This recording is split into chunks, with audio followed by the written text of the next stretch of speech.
नमस्ते साथीहरू।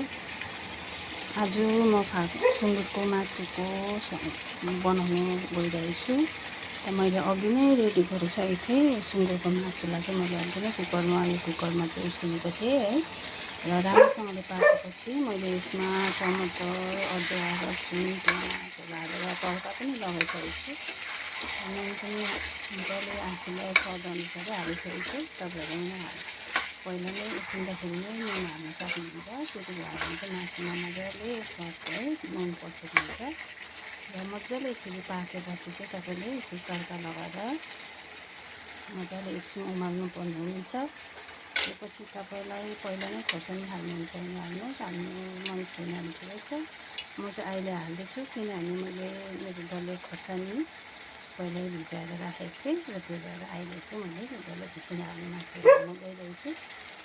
तपाईँलाई कति लिनुहुन्छ त्यति हाल्नु सक्नुहुन्छ। र म चाहिँ यसमा 2टा मात्रै हाल्छु किनभने हामी बेसी पिरो खाँदैनौँ है। 2टा मात्रै हाल्छु। र हेर्नुहोस् यसरी भिजाएको खोर्सानीलाई चाहिँ यसरी मसिनो पारेर तपाईँले नुन गरेर यसरी मिक्स गर्नु सक्नुहुन्छ। यो चाहिँ सजिलो हुन्छ। पिरो पनि पुरै पिरै छ यो।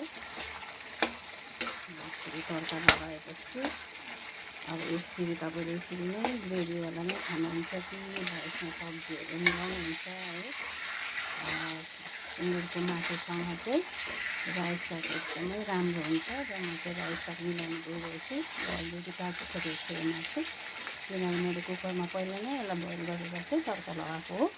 तड्का लगाउनु चाहिँ मैले तपाईँलाई देखाउनु पाएन र अर्को भिडियोमा म तपाईँलाई देखाउनेछु है।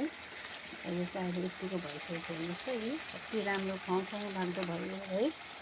अब यत्तिको पनि खान सक्नुहुन्छ। होइन भने चाहिँ म चाहिँ अब यसमा किनभने हामीले चाहिँ फाक्सा माने सुँगुरको मासुसँग चाहिँ रायो साग हालेर खानु एकदमै मिठो सबैले मन पराउनुहुन्छ। र म चाहिँ यसमा साग पनि अघि नै मैले धोएर रेडी गरिरहेको छु। र यसमा चाहिँ म हल्का साग मिसाउँछु है माथिबाट। साग त बेसी पाक्नु पर्दैन, हल्का पकायो भने भइहालिन्छ। यो चाहिँ यसरी मिक्स गरेर यसलाई चाहिँ यसरी मिक्स गरेर एकछिन राखेपछि अलिकति सागलाई अलिकति गलेपछि अलिक पाकेपछि चाहिँ यसलाई अलिकति चलाएर मजाले मिक्स गर्न सक्नुहुन्छ। र यो अलिक सुक्खा भयो भने तपाईँले यसलाई माथिबाट अलिकति अघि मैले यहाँनिर कुकरमा यही मासु उसिनेको है यसको सुप थियो। यो सुपलाई चाहिँ म अलिकति हाल्नु गइरहेछु यो मासुमाथि नै। हेर्नुहोस् न सुप पनि कति राम्रो निस्केको छ है। यो सुपलाई चाहिँ म अलिकति नै हाल्छु अहिले। एकछिनमा अलिक तड्का बेसी सुपसँग खानु मन लाग्यो भने चाहिँ झोल अलिक बनाउँछु। अहिले चाहिँ म हल्का यो साग पाक्नुको लागि मात्रै अलिकति हालेको। यसरी मजाले एकछिनको लागि चाहिँ यसरी नै राखिदिनुहोस्। अलिकति यो साग गलेपछि चाहिँ यसलाई पल्टाएर अलिकति चलाएर त्यहाँदेखि हाम्रो सुँगुरको मासु रायो साग रेडी हुनेछ है साथीहरू। हेर्नुहोस् होला मैले बनाएको कस्तो लाग्दैछ।